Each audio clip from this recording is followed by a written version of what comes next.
Buenas noches desde el penal de alta seguridad del Altiplano. Shenly Llegón nos hace llegar esta carta, se la dirige al presidente López Obrador y a mí. Dice textual: no estoy de acuerdo en que el gobierno mexicano me quite mis propiedades. Dice también: soy totalmente inocente de todo lo que me acusan. Y nos pide, a mí y a Grupo Imagen, que solicitemos al gobierno federal el ingreso al penal del Altiplano para poder entrevistarlo sobre el tema de la subasta de ayer, subasta de la que sigue llamando su casa de las Lomas de Chapultepec.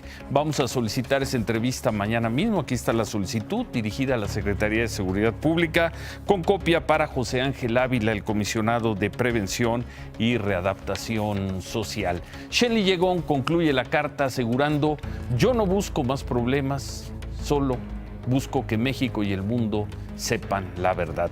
La carta completa está en nuestras redes sociales y vamos a tener todo sobre la subasta y el ganador de la subasta. Pero antes, la que parecía ser una no muy numerosa protesta de mujeres por la, al parecer, incontrovertible violación de 4 policías a una joven, terminó siendo la mayor protesta registrada hasta el momento contra el gobierno de Claudia Sheinbaum en la Ciudad de México y una de las más agresivas en varios años. Las manifestantes agredieron al secretario de Seguridad y se metieron a hacer destrozos a la propia Procuraduría de Justicia. 2 imágenes que no habíamos visto nunca, al menos no con esta crudeza, con esta vehemencia, con esta rabia.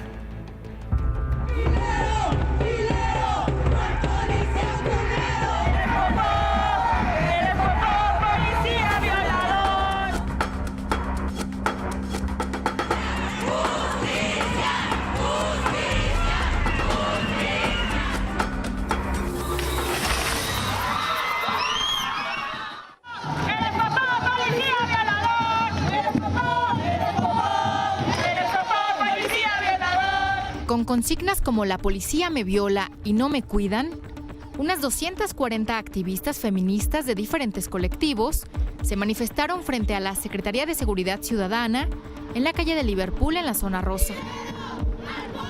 Esto luego de que la semana pasada se filtrara a medios de comunicación la denuncia de una víctima contra 4 policías, quienes la habrían violado en una patrulla en calles de Azcapotzalco.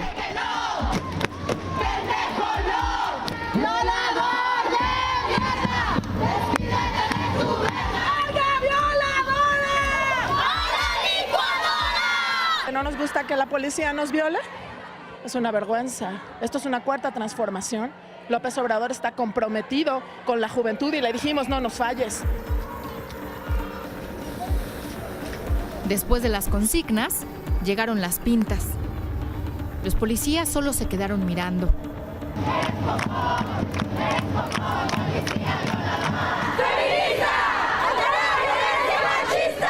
Ante la protesta y antes de que las mujeres comenzaran a caminar hacia la Procuraduría de Justicia, entre empujones, el secretario de Seguridad Ciudadana, Jesús Horta, salió intentando calmar los ánimos.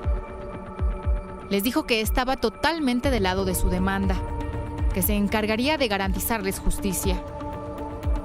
Pero esto de nada sirvió y las manifestantes le lanzaron diamantina.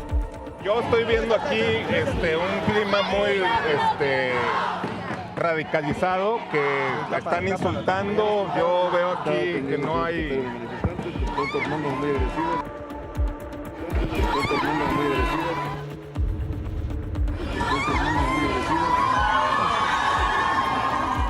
Vamos a garantizar la objetividad. Y bueno,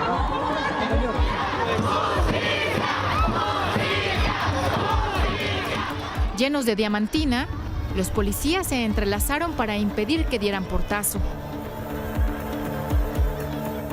Fue entonces que las manifestantes se encaminaron hacia su siguiente destino, la Procuraduría de Justicia de la Ciudad de México.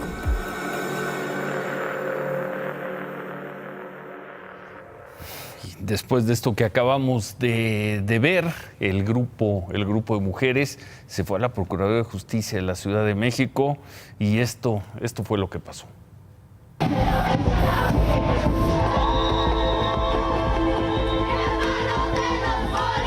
Durante los 2 kilómetros de caminata, algunas mujeres no dejaron de realizar pintas, Primero eran bardas y postes, pero después también pintaron casas, bancos, comercios y hasta puestos de revistas.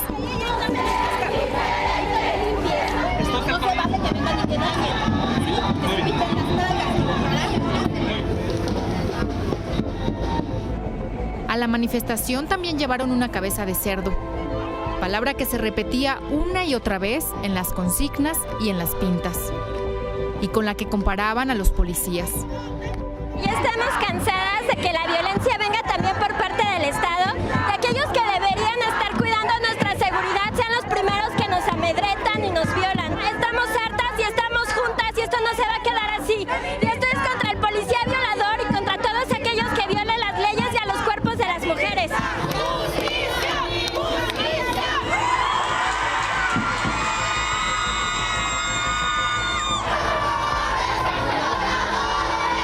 Al llegar a la Procuraduría, aumentaron las pintas y la imagen se repitió. Los policías solo observaban. Luego, alguien de la Procuraduría intentó atenderlas y de nueva cuenta, voló la diamantina. Esta vez, aventaron además agua. Y aquí sí llegó el portazo. Las mujeres abrieron a la fuerza la puerta. Con los empujones movieron de su lugar los detectores de metales. Rayaron las paredes. Volaron en pedazos las puertas.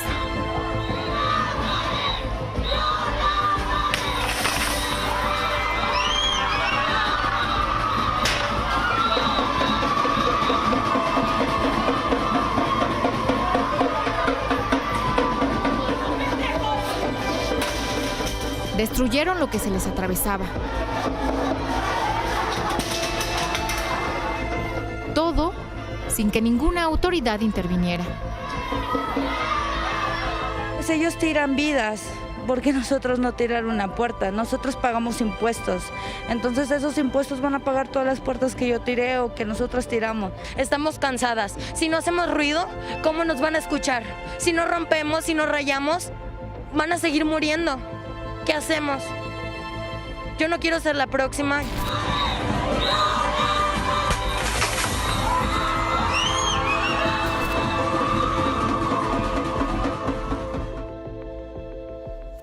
Quizá habría que remontarse al otoño de 2014, y de eso van a ser 5 años, cuando los jóvenes quemaron una de las puertas de Palacio Nacional después de los hechos de Ayotzinapa, para recordar una protesta tan vehemente en la Ciudad de México como la que acabamos de ver. Para la Procuradora de Justicia, Ernestina Godoy, los hechos de hoy son una provocación. En su cuenta de Twitter expresó que no caerá en provocaciones y que ya comenzaron las investigaciones por los hechos vandálicos, los llama, ocurridos esta tarde. Sobre esto también habló la jefa de gobierno, Claudia Sheinbaum. Esta es una provocación. Querían que el gobierno utilizara métodos violentos, igual que las que ellos utilizaron, y nosotros por ningún motivo vamos a caer en provocaciones. Claro que va a haber carpetas de investigación por lo que ocurrió particularmente en la Procuraduría, y es claro que condenamos estos hechos, pero lo que buscaban era que el gobierno saliera de manera violenta, y eso no va a ocurrir nunca. Bueno, pues lo veremos. Habla de provocación el gobierno de la Ciudad de México. Las mujeres anuncian que van a tener una nueva protesta mañana. El gobierno de la ciudad habla de carpetas de investigación. 10 policías ya han declarado por esa supuesta violación, y esta historia quizá lo que vemos hoy sea solo un primer capítulo. Veremos qué tan fuerte, qué tan duras y vehementes salen estas mujeres a protestar mañana.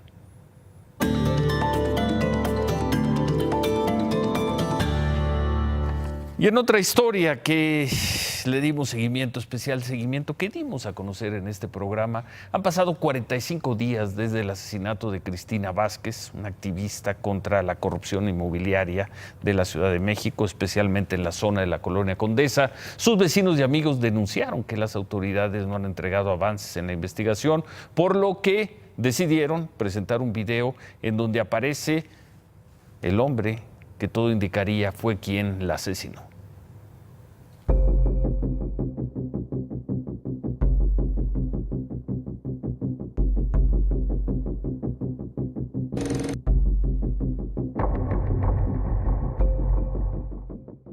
Este video se entregó a las autoridades de la Ciudad de México el mismo día que fue hallado el cuerpo de Cristina, el 1 de junio. Ella salió de su edificio para encontrarse con el jefe de sector de la policía, justamente para denunciar las condiciones de inseguridad en las que vivían desde que la construcción irregular en Baja California 370 había sido clausurada. Son las últimas imágenes en que se le ve con vida.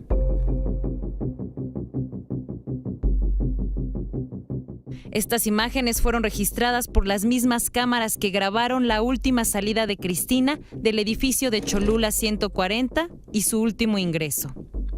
Que hagan su chamba, que no olviden este caso. Pero 1 mes y medio después, no hay ningún avance en la investigación. Así es que los vecinos empujaron.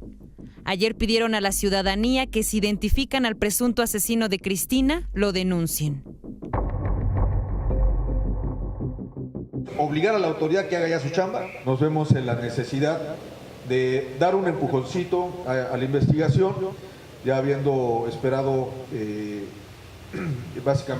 prácticamente mes y medio.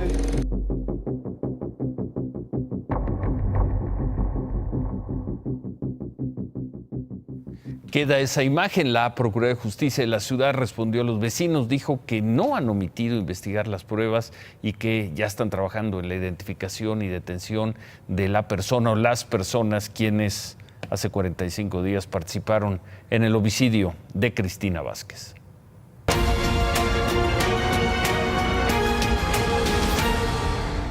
Bueno, pues está en este momento, sigue la segunda audiencia de la exsecretaria de Desarrollo Social, Rosario Robles, en la que el juez federal Felipe Jesús Delgadillo deberá determinar si vincula o no a proceso a Rosario Robles, quien está señalada, imputada por la Fiscalía General de la República por el delito de ejercicio indebido del servicio público. Rosario Robles llegó temprano al Centro de Justicia Penal Federal del Reclusorio Sur. Sus abogados llevaban una docena de cajas con documentos, lo que según ellos son las pruebas que están presentando al juez. Esto dijo Rosario Robles al llegar. No voy a responder preguntas, solamente voy a decirles que tal y como me citó el juez, estoy aquí hoy antes de las 6 de la tarde para presentar la defensa, para demostrar mi inocencia y confío plenamente en la autonomía del Poder Judicial. Por eso estoy aquí, como siempre se los he dicho, con las faldas bien puestas, tomando el toro por los cuernos y dando la cara. La audiencia comenzó puntual a las 6 de la tarde, pero a los 45 minutos el juez decretó un receso. ¿Por qué lo hizo? Porque los abogados de Rosario Robles le dijeron al juez que hoy hicieron 2 intentos para entregarle al Ministerio Público las pruebas de la supuesta inocencia de Rosario. El primer intento fue al mediodía en las oficinas de la Fiscalía General de la República. No les aceptaron las cajas, les dijeron que las entregaran en la tarde en el Reclusorio Sur. El segundo intento, por lo mismo, lo hicieron antes de que comenzara la audiencia en el Reclusorio Sur, pero ahí otra vez los fiscales se volvieron a negar a recibirlas. Por tanto, el juez le llamó la atención a los fiscales, les dijo que era su obligación recibir esas cajas, esas pruebas. Ahí decretó el receso de 45 minutos y les dio ese tiempo, 45 minutos, para que analizaran los documentos, pruebas que estaban en esa docena de cajas que llevaron los abogados. Los trabajos se reanudaron. ¿Y en qué va la audiencia? Miriam, buenas noches. ¿Qué tal, Ciro? Buenas noches. Pues estas cajas contenían los elementos de prueba de la defensa. De hecho, el juez aceptó 5 de estas pruebas presentadas por los abogados de Rosario Robles, entre ellas justamente una entrevista que le hacen a Rosario Robles, 25 oficios y un peritaje en contabilidad.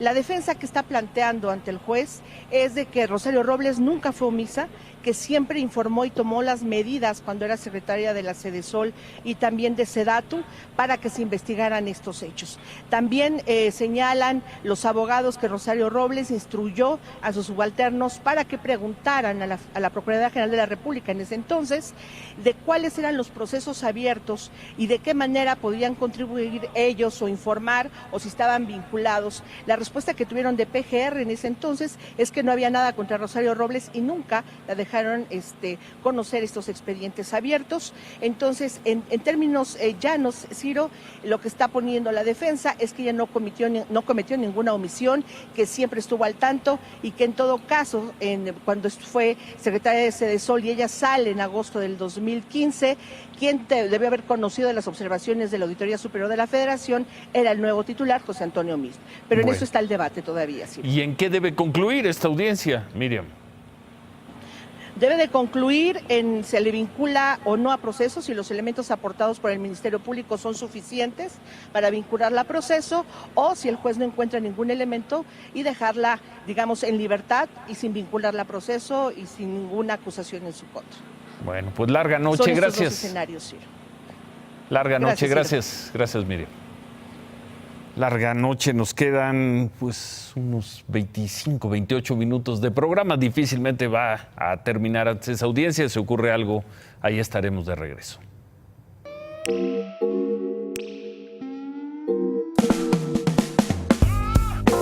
Es una casa habitación con instalaciones especiales, ubicada en calle Sierra Madre número 515, Colonia Lomas de Chapultepec. Precio de salida, 95,483,510 pesos con 90 centavos. Quiero mi precio de salida, lo tengo. Pido 95,500,000 les tengo. Al teléfono tengo otra oferta. No regresa. Remiro, en 102 millones a la paleta, 43. ¡Felicidades! Pues así se subastó ayer la casa de Shenli Llegón, 102 millones de pesos. Hoy temprano el titular del Servicio de Administración y Enajenación de Bienes, Ricardo Rodríguez, informó que el comprador fue el empresario Carlos Bremer, director del grupo financiero Value. Carlos Bremer adquirió la casa a través de una fundación que él preside, que se llama Butaca Enlace. Por la tarde, Carlos Bremer le explicó aquí en Imagen Radio a Pablo Carrillo el por qué compró la casa. Y la verdad es que, bueno, pues me quise sumar a esta iniciativa histórica que hizo el presidente de dar un apoyo que nunca se había dado a los atletas. La casa no la conozco, no la he visto nunca. Va a haber que echarse un clavado, a ver qué se puede hacer ahí, a ver qué se me ocurre.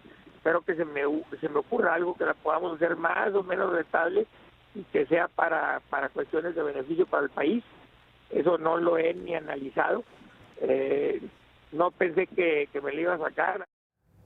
Bueno, sin cuentos y sin dar rodeos, dijo, compré la casa para sumarme al apoyo. Al fin, el objetivo que estaba buscando con esta venta, que era apoyar al deporte mexicano. Carlos Bremer, de alguna manera, compañero de esta pantalla, participa en el programa Shark Tank México, que transmitimos los domingos por la tarde aquí en Imagen Televisión. Te puedo aportar ahí pues, algo de ideas, algo de dinero, y tengo familiares que son grandes distribuidores en Estados Unidos de mosaico. Entonces, tal vez los podemos convencer de que esto lo introduzcan allá. ¿Cómo los vas a convencer de que introduzcan su competencia? Pues diciéndoles que esto es una cosa artística que a los americanos les puede llamar la atención, que este es un producto manufacturado por artesanas mexicanas que le saben más a la cultura que las de allá. Yo creo que sí hay un pequeño potencial ahí. Si tú haces las cosas bien y con la buena vibra de tu mamá que tienes de socia y de tu asistente, sí me gustó. Ese rollo. Me gustó, y me gustó que sea diseñado industrial. No me gustó el monto para nada. Pero te voy a ofrecer los 2 millones de pesos por el 20%. Ya estás. Ya está. Socio. Felicidades. Ánimo. Te llevas un gran socio. Carlos Bremer, 102 millones de pesos. Y ahí está la carta que veíamos al inicio del programa que nos ha mandado desde el penal del Altiplano Shenly Llegón, diciendo: no estoy de acuerdo en cómo el gobierno mexicano me quitó mis propiedades, y nos invita a entrevistarlo ahí en el penal del Altiplano. Por la mañana hablamos con uno de los abogados de Shenly Llegón, con Juan Luis Gómez, y esto dijo de la subasta y del señor Bremer. Yo lo único que le puedo decir es de que el comprador lo único que adquirió es un problema de carácter legal, porque esa casa tiene dueño y el dueño está inconforme, y el dueño se llama Shenly Llegón. El señor Shenly Llegón siempre, desde todo momento, desde octubre del 2016 que él llega por extradición aquí a México, se ha mantenido concentrado, se ha mantenido tranquilo en organizar su defensa aquí en México. Bueno, pues a ver qué ocurre ahí. 102 millones de pesos por la casa, más bienes que también se remataron ayer. Todo esto para apoyar, para premiar a los atletas mexicanos en los Juegos Panamericanos que terminaron ayer. ¿Cómo quedó México en los Juegos Panamericanos? Su mejor marca de todos los tiempos: 37 medallas de oro, 36 de plata, 63 de bronce. Esto en dinero, según los montos que había fijado el presidente López Obrador, arroja un total de, ya con todos los estímulos, becas y demás, incluyendo a los entrenadores, serían más de 220 millones de pesos. Ahí está el total. Faltarían los Juegos Paralímpicos, pero pues como sea, para premiar a los atletas mexicanos, ya el gobierno cuenta con 102 millones de pesos de la casa de Shenly Llegón, que el señor Shenly Llegón dice que sigue siendo de él.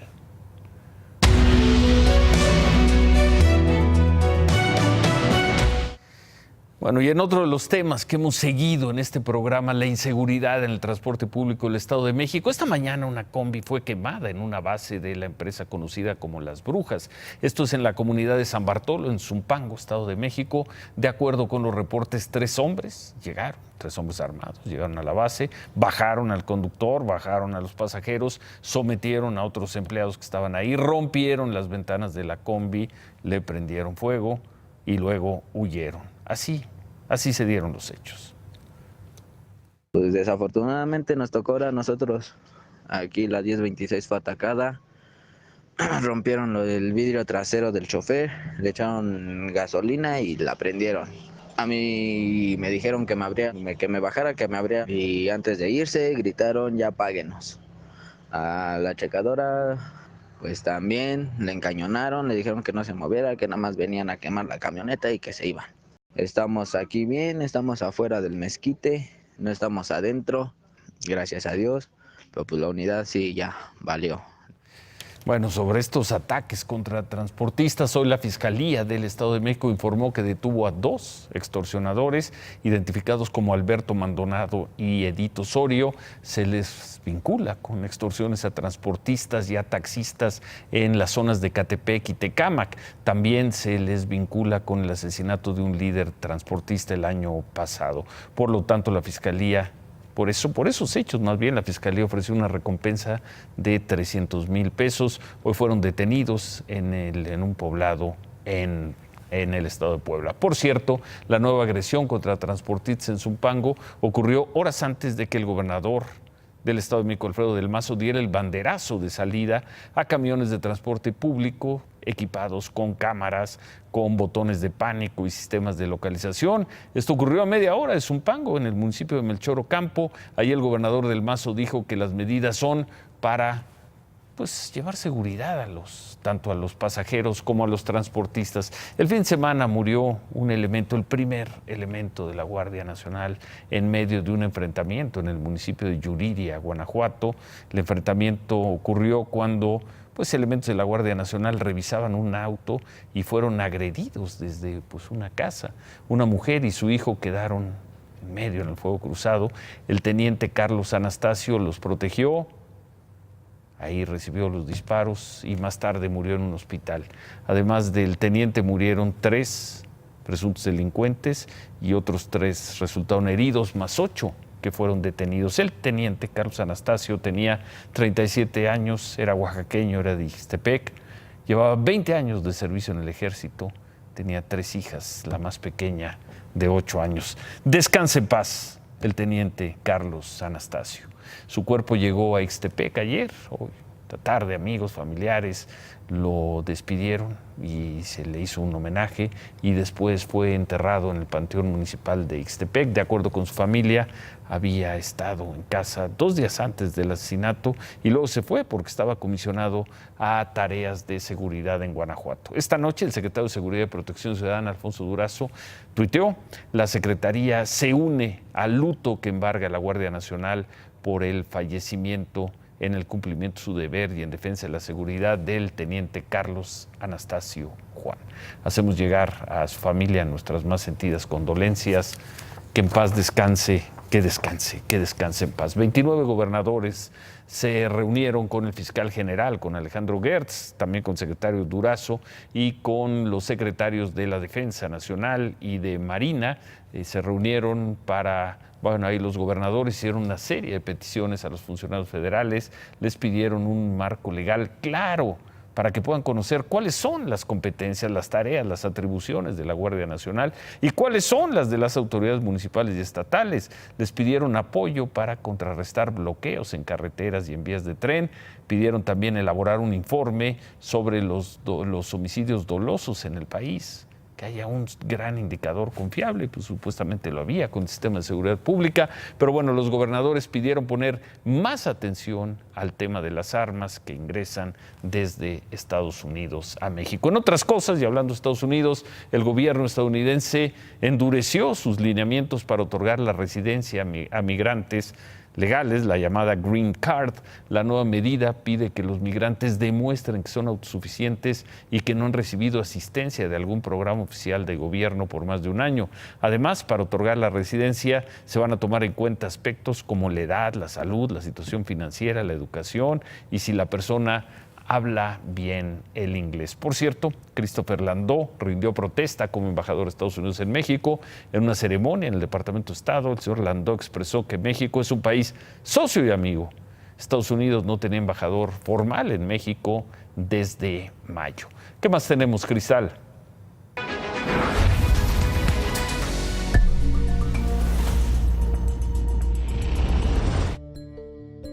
Trabajadores del Hospital Civil de Oaxaca se manifestaron para exigir al gobierno estatal el pago del fondo de ahorro. Son más de 200 millones para 13,000 empleados que debieron entregarse el primer día de agosto, por eso amenazaron con seguir el paro. Mientras tanto, son cientos los afectados que se quedaron sin atención médica.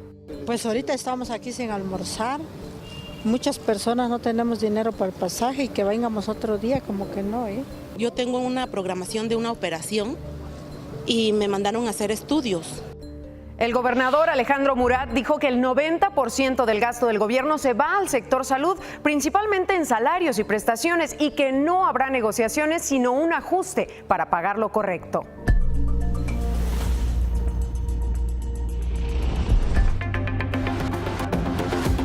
Luego de ventilar actos de corrupción en la aduana de Tijuana, el empresario y activista José Correa asegura haber sido amenazado de muerte por el empresario aduanal Arturo Pérez. Por eso, este lunes protestó frente a Palacio Nacional para exigir una audiencia con el presidente. Lo hizo cosiéndose los labios. No es la primera vez que este hombre viene a la Ciudad de México buscando la atención del presidente López Obrador. El pasado 25 de julio estuvo en el Zócalo capitalino dentro de un ataúd pidiendo lo mismo.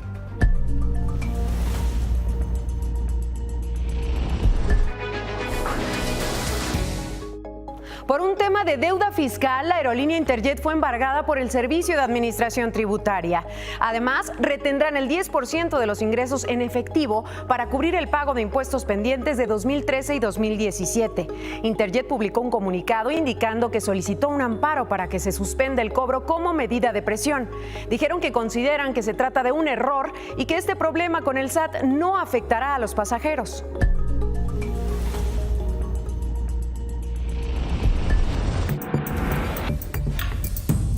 El actor Brad Pitt se encuentra en la Ciudad de México como parte de la promoción de la película Once Upon a Time in Hollywood. Pitt estuvo en Plaza Toreo, que está ubicada en Naucalpan, en el Estado de México, conviviendo con sus fans y firmando autógrafos. Érase una vez en Hollywood se estrenará en México el viernes 23 de agosto. Fue ambientada en Los Ángeles de 1969 y trata de un doble de riesgo que cruza camino con la secta del asesino serial Charles Manson y se involucra con Sharon Tate, esposa del director Roman Polanski, quien fue asesinada por Manson. El director de la película, Quentin Tarantino, también vendría a México a impartir una masterclass como parte de la promoción, pero canceló de último momento. Buenas noches, Ciro. Gracias y bienvenida, Cristal. La calificadora Fitch Rating consideró que el plan de negocio anunciado por Pemex en julio pone en riesgo el perfil crediticio. De acuerdo con Fitch, el objetivo anual de producción de 2.7 millones de barriles diarios para 2024 es agresivo, sobre todo si se comparan los niveles de gasto, que son bajos, contra los costos de inversión. Luego de que el peronismo, es decir, el populismo argentino, ganara las elecciones primarias, la bolsa de aquel país tuvo la caída, una de las dos caídas más grandes en la historia para cualquier bolsa de valores del mundo. Cayeron 37%, un poco más del 37%. El tipo de cambio, a pesar de que el Banco Central intervino con todo su arsenal, cayó 14% y generaron un día complicado en los mercados. La pregunta es... ¿Y eso que no han tomado el poder? Y eso que nada más ganaron las primarias y que a lo mejor ganan las elecciones. A lo mejor pierden. La pregunta es, ¿por qué no pasó en México cuando cambiamos de modelo económico? Yo creo que esa es la gran pregunta que tenemos que hacerlo. Y pasaron dos cosas. Cosa número uno, había una gran estabilidad en la economía mexicana. Estaban controladas todas las variables, la economía mexicana funcionaba muy bien. Y segundo, el que gana las elecciones tiene un discurso bastante conciliador. El discurso del 1 de julio del presidente López Obrador, ganador de las elecciones. Y luego las acciones que vino tomando, hay algunas que son cuestionables. Hasta octubre con lo del aeropuerto. Pero octubre el aeropuerto y lo que está haciendo con Petróleos Mexicanos son cuestionables. Pero en materia económica, en la materia económica pura, ha sido particularmente ortodoxo y particularmente claro. Superávit primario del 1%, aumentar la recaudación. ¿Y entonces por qué la comparación con Argentina? Porque en Argentina están dedicados a la teoría. Los peronistas dicen, no, eso del superávit, eso del orden económico y esa de las buenas medidas económicas no nos importa. Lo que nos importa es la ideología. Y no hay ideología en materia económica. ¿Eso dicen los peronistas? Ve los discursos y vamos a cambiar todo y vamos a regresar a los subsidios y vamos a... Están ofreciendo regalar dinero que no tienen. Por eso se desploma la bolsa. Insisto, solo hay un caso superior de una caída en la bolsa de un día, que fue la bolsa de Tailandia cuando empezó su guerra civil, a finales de los 80s. Y aquí lo que hay que tener muy claro es, pues qué bueno que en México había una economía fuerte y un presidente que toma medidas correctas. El axioma, como siempre, es, no hay economía de izquierda ni de derecha. Hay economía correcta e incorrecta. Remátala, David. Muy bonito, muy bien presentado, muy amable el comunicado del Seguro Social, donde dicen que el empleo creció 2.2% a tasa anual, que se crearon 16,000 empleos y fracción. Todo muy bonito. Lo que no explican es que se crearon 70% menos empleos que en julio del año pasado. Javier. Ciro, ¿cómo estás? Hoy no es tan fácil tomarte la foto cuando el atleta está en la meta. Ya no. El oportunismo fue castigado hoy de manera severa. Regresamos con esta reflexión. Los atletas que estuvieron en los Panamericanos van regresando poco a poco. Regresamos con eso y ¿qué viene para mañana? Las mujeres que veíamos aquí en las crónicas protestar, quizá como no se protestaba en la Ciudad de México desde el 2014, anuncian que van a volver a salir a las calles y el gobierno de la ciudad ya dijo dos cosas. Uno, que no va a caer en la provocación, que no va a poner a la policía a perseguirlas o a detenerlas ahí, pero también ya dijeron que abrieron una carpeta de investigación sobre los hechos. ¿Qué viene en este conflicto de las mujeres enfurecidas? Porque aseguran que una muchacha fue violada por 4 policías de la Ciudad de México. Regresamos con eso. Hace tiempo que no se veía una protesta tan agresiva en la Ciudad de México. Habría que remontarse a la quema de una puerta de Palacio Nacional en el otoño de 2014, después de los 43 de Ayotzinapa. El gobierno de Claudia Sheinbaum dice que fue una provocación, pero las mujeres agresivas, rabiosas, insistieron que venían a hacer justicia por una joven violada por 4 policías de la ciudad. El gobierno de Claudia Sheinbaum asegura que su policía jamás las reprimirá. Las mujeres advierten que regresarán. El pueblo, o esa parte femenina del pueblo, está enfurecido. Y hoy humilló al más alto mando policíaco y se metió, como vimos, se metió a destruir la entrada de la misma Procuraduría de Justicia. 2 imágenes insólitas y brutalmente periodísticas que son un mensaje no menos trepidante. Un mensaje para el gobierno de Claudia Sheinbaum diciéndole: acuérdense que ya son gobierno. Acuérdense que ustedes son jefes de los policías. Policías a los que no son capaces de controlar para que no violen a una joven. Hace tiempo que no se veía una protesta tan agresiva en la Ciudad de México.